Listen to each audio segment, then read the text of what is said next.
시청자 여러분 안녕하십니까? VOA 뉴스투데이 시작합니다. 미국 정부가 도널드 트럼프 대통령의 완전한 북한 비핵화 의지를 다시 확인했습니다. 최근 이어진 북한의 비난과 북한 비핵화는 시대착오적이라는 북한 주재 러시아 대사 주장에 대한 반응입니다. 2주 동안 진행된 유엔의 우주 관련 회의에서는 한국 대표가 북한의 정찰 위성 발사를 강력히 규탄했습니다. 함재하 기자가 보도합니다.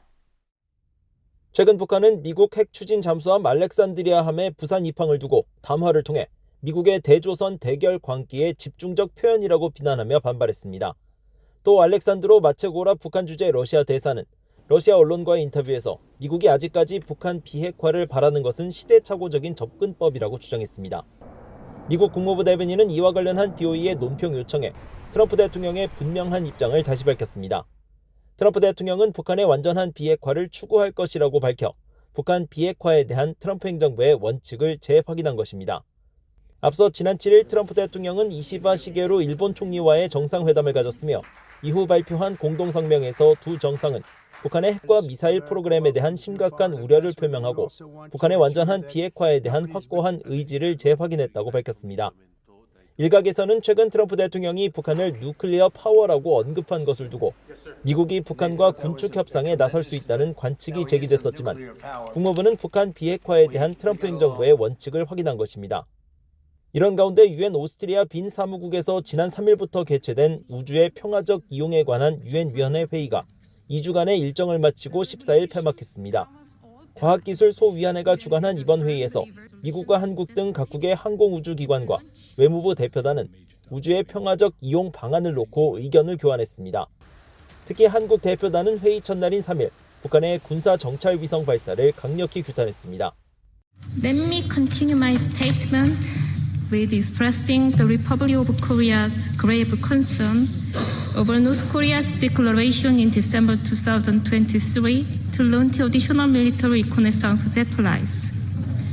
We strongly condemn North Korea's launch of military reconnaissance satellite, which constitutes a flagrant violation of multiple UN Security Council resolutions that prohibit any launch using ballistic missile technology by North Korea. 현재 유엔 안보리는 2016년 북한의 4차 핵실험과 로켓을 이용한 북한의 광명성 4호 인공위성 발사 등에 대응해 한국은 개성공단을 전격 폐쇄했으며 유엔 안보리는 북한의 금융기관 개설 금지, 석탄과 철광석 등 광물 수출 금지 등의 대북 결의 2270호를 채택했습니다.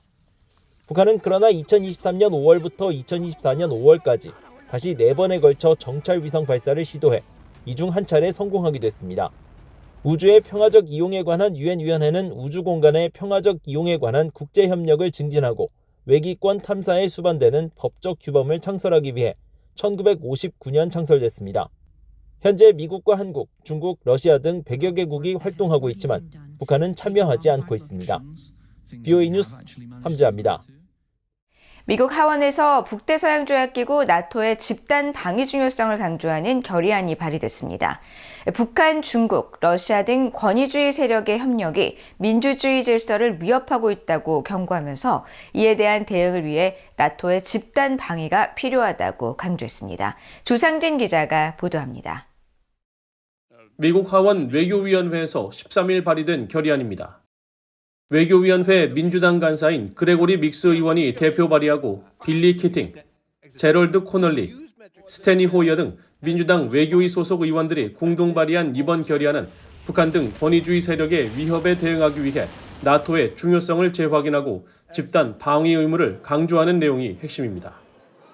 특히 미국과 민주주의 동맹국 및 파트너들이 전례 없는 국제적 도전과 변화하는 안보 위협에 직면해 있다는 점이 명시됐습니다.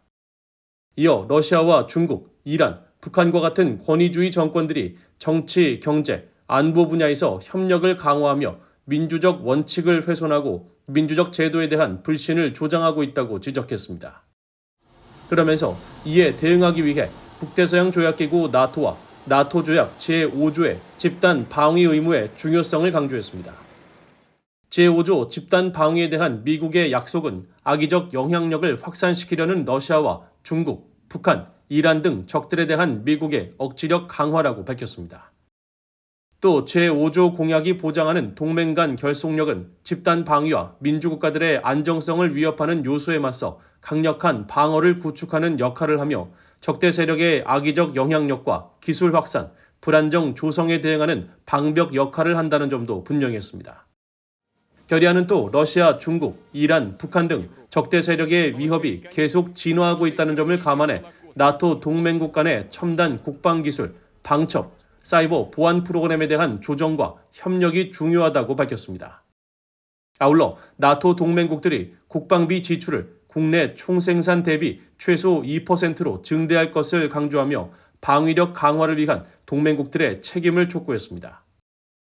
나토 조약 제5조는 나토 회원국 중 한 나라가 공격을 받으면 이를 모든 나토 회원국에 대한 공격으로 간주하고 공동 대응한다는 내용으로 유럽에서의 전쟁 재발 방지와 미국의 대유럽 안보 보장을 확실히 하기 위해 체결된 핵심 조항입니다. It is a geopolitical thing which is going on. The US realizes that, European side of NATO realizes that, it is China, North Korea, Iran, all getting connected to Russia. And the US is also under threat now with the long-range nuclear long-range missiles coming out of North Korea maybe in the future, thanks to all the technology the Russians are delivering. 이런 가운데 도널드 트럼프 대통령은 나토의 집단 방위 공약 이행과 관련해 조건부 지지 입장을 밝혀왔습니다. 트럼프 대통령은 앞서 당선인 시절인 지난 1월 기자회견을 통해 나토 회원국들이 방위비 지출 목표를 현행 GDP 대비 2%에서 5%로 대폭 상향해야 한다고 말했습니다. 그러면서 방위비를 지불하지 않더라도 보호해주겠다고 말하면 좋겠지만 현실은 그렇지 않다면서 동맹국들의 책임 있는 기여가 반드시 필요하다는 입장을 분명히 했습니다. BOA 뉴스 조상진입니다. 영국 정부가 북한을 금융제재 준수에 대한 주요 위협국 중 하나로 지목하고 북한 IT 노동자들의 제재 회피 시도를 경고하면서 금융기관들이 면밀히 감시해야 한다고 강조했습니다. 영국 재무부 산하 금융제재 이행국은 14일 발표한 금융위협 평가 보고서에서 최대 금융제재 위반국으로 러시아를 꼽고 최근 제재 준수 위협을 식별한 다른 제재 대상 국가는 리비아와 벨라루스, 이란, 그리고 북한이라고 밝혔습니다. 이어 북한 등 제재 대상 국가들이 영국의 금융 제재를 회피하기 위해 금융 및 법률 전문가 그룹뿐 아니라 차명 소유자 등 비전문 조력자들도 이용하고 있다고 지적하고 이들이 제재 회피를 위해 암호화폐 등 대체 결제 수단 활용 비율을 높이고 있다는 점을 새로운 추세로 지목했습니다. 도널드 트럼프 대통령이 국무부 서열 3위인 정무차관에 앨리슨 후커 전 백악관 아시아 담당 선임보좌관을 지명했습니다. 전문가들은 후커 지명자와 알렉스 원 국가안보 부보좌관 등 트럼프 1기 정부 때 미북 정상회담에 관여했던 관리들이 한반도를 넘어서는 세계적 현안을 담당하는 요직으로 복귀했다고 평가했습니다. 조은정 기자가 보도합니다. 미국 백악관은 12일 상원에 보낸 인준안에서 조지아주 출신의 앨리슨 후커를 국무부 정무차관에 지명한다고 밝혔습니다. 정무차관은 국무부 서열 3위로 전 세계 지역과 양자 정책, 국제기구 정책을 관리 감독하는 역할을 맡고 있습니다. 후커 정무차관 지명자는 트럼프 1기 정부 당시 백악관 국가안보회의 NSC 아시아 담당 선임 보좌관을 지내며 2018년과 2019년 미북 정상회담에 깊이 관여했습니다. 또 이에 앞서 국무부 정보조사국에서 14년간 북한을 분석했습니다. 후커 지명자는 지난해 중앙일보 CSIS 토론회에서 북러 관계가 급격히 가까워져 북한이 식량이나 연료를 공급받고 군사적 위협 능력을 강화할 여력이 생겼다고 평가했습니다.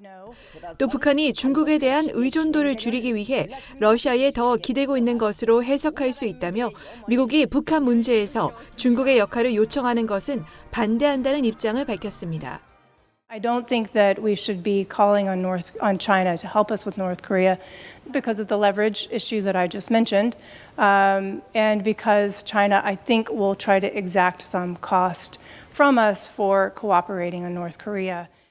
후커 지명자는 2022년 미국 워싱턴 타임스 재단이 주최한 토론회에서는 북한과의 군축 협상 가능성을 제시했습니다. 지난 20년 동안 북한을 다루면서 트럼프 행정부 시절 비핵화에 대한 희망을 가진 적도 있지만 현재 상황을 고려하면 비핵화를 크게 기대하지도 않으며 비핵화에 낙관적이지도 않다고 밝혔었습니다. 후커 지명자와 미국 정부에서 20여 년간 함께 일했던 시드니 사일러 전 미국 국가정보위원회 북한 담당 분석관은 국무부 정무차관의 역할을 언급하면서 후커 지명을 북한과의 대화 준비를 위한 것으로만 봐서는 안 된다고 평가했습니다. Obviously, it is global. It is high-ranking. It's an area where policy is consolidated, and I think most importantly, that the policies decided through the interagency process and directed by the president himself are faithfully implemented. You know, Allison worked during the previous Trump administration. She is obviously talented and trusted, but it would probably be a mistake to see her appointment as primarily being about signaling a readiness to engage North Korea in dialogue. 사일러 전 분석관은 그러면서 다른 모든 조건이 충족돼 트럼프 대통령이 언젠가 김정은과 마주 앉는다면 후커 지명자의 대북 전문성이 큰 역할을 할 것이라고 말했습니다. 또 후커 지명자의 대북 경험은 6자 회담으로 거슬러 올라가고 싱가포르와 하노이에서 열린 미북 정상회담에 이르기까지 우리가 취할 모든 접근 방식의 논리를 이해하고 있는 현실주의자라고 평가했습니다. 이어 후커 지명자 외에 알렉스 웡 NSC 국가안보 부보좌관, 케빈 김 중국 조정관 겸 중국, 일본, 한국, 몽골, 타이완 담당 부차관보도 미북 정상회담에 직접 관여한 경험이 있다면서 이들은 북한을 넘어서는 일을 할 것이고 특히 중국에 집중할 것이라면서 이 팀의 성공의 핵심은 백악관 국가안보회의, 국무부, 특사 사이의 소통과 신뢰라고 말했습니다. VOA 뉴스 조은정입니다. 미국 의회 상원에 이어 하원에서도 한인 이산가족 등록 법안이 제발이 됐습니다. 공화당의 영김 하원의원과 민주당의 수아스 수브르마니암 하원의원이 지난 12일 공동 발의한 미주 한인 이산가족 국가등록법안은 미국 정부가 북한에 가족이 있는 미국 내 한인들의 정보가 담긴 국가등록부를 구축하도록 하는 내용이 핵심입니다. 또 북한에 있는 가족들의 정보도 포함시켜 향후 대면 및 화상 상봉을 포함한 이산가족 상봉에 대비하자는 취지로 발의됐습니다. 북한이 이산가족 면회서를 철거한 데 대해 엘리자베스 살몬 유엔 북한인권 특별보고관이 심각한 유감을 표하고 북한이 이산가족들의 희망을 앗아갔다고 비판했습니다. 살몬 보고관은 14일 자신의 사회관계망 서비스 X를 통해 북한이 남북 이산가족 면회소를 철거한다는 보도를 접했다면서 유감을 표하고 이번 결정은 이산가족들에게 더 큰 고통을 주고 통일에 대한 희망을 꺾는 것이라고 밝혔습니다. 앞서 한국통일부의 구병삼 대변인은 13일 성명을 통해 한국 정부는 이산가족 상시 상봉의 염원을 담고 있는 금강산 이산가족 면회소를 북한이 철거하고 있음을 확인했다고 밝혔습니다. 이러한 철거 행위를 즉각 중단할 것을 엄중히 촉구한다고 밝히고 이번 철거는 이산가족의 염원을 짓밟는 반인도주의적인 행위로 이번 사태로 인한 모든 책임은 전적으로 북한 당국이 져야 할 것이라고 말했습니다.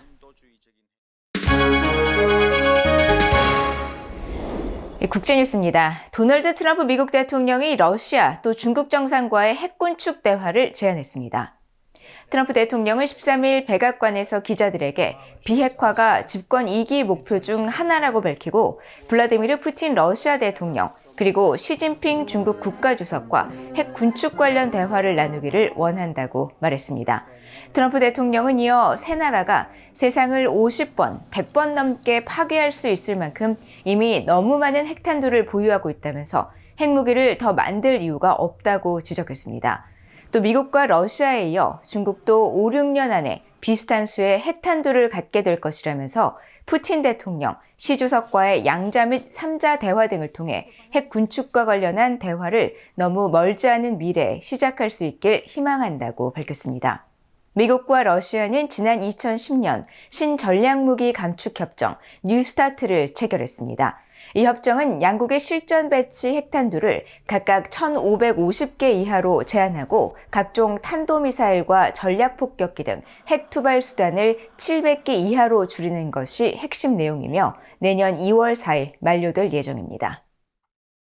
볼로디미르 젤렌스키 우크라이나 대통령이 우크라이나가 배제된 종전, 평화 협상을 인정하지 않고 그 결과로 나오는 합의도 모두 거부하겠다고 밝혔습니다.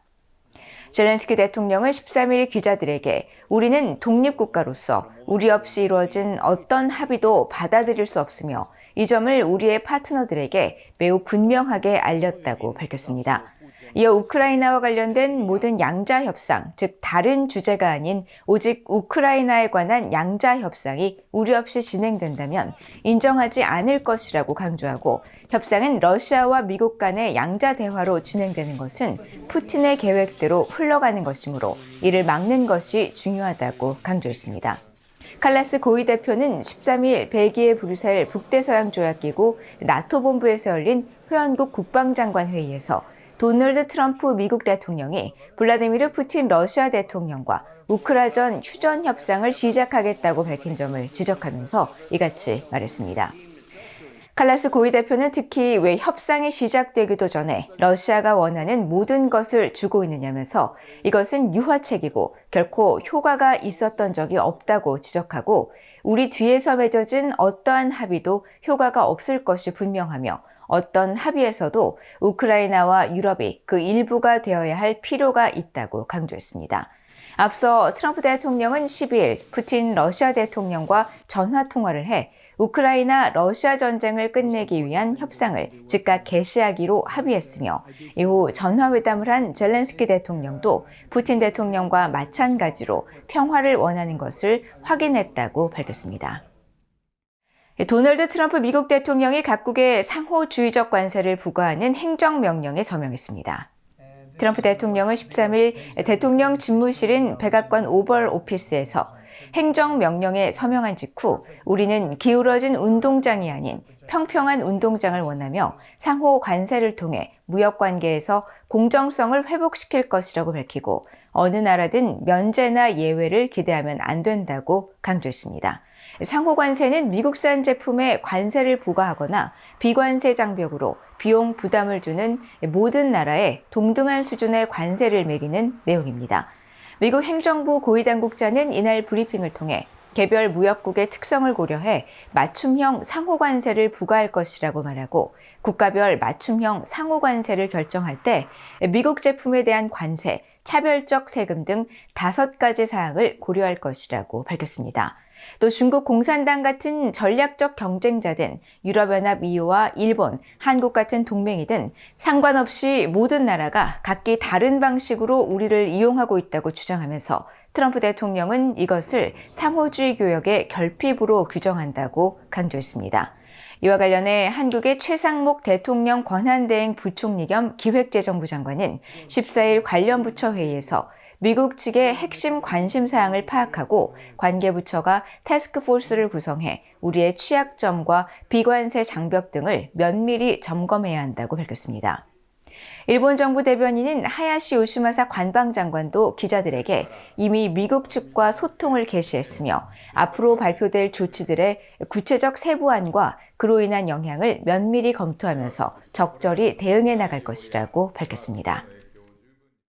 팔레스타인 무장정파 하마스가 예정대로 15일 이스라엘인 인질 3명을 추가 석방할 것이라고 밝혔습니다.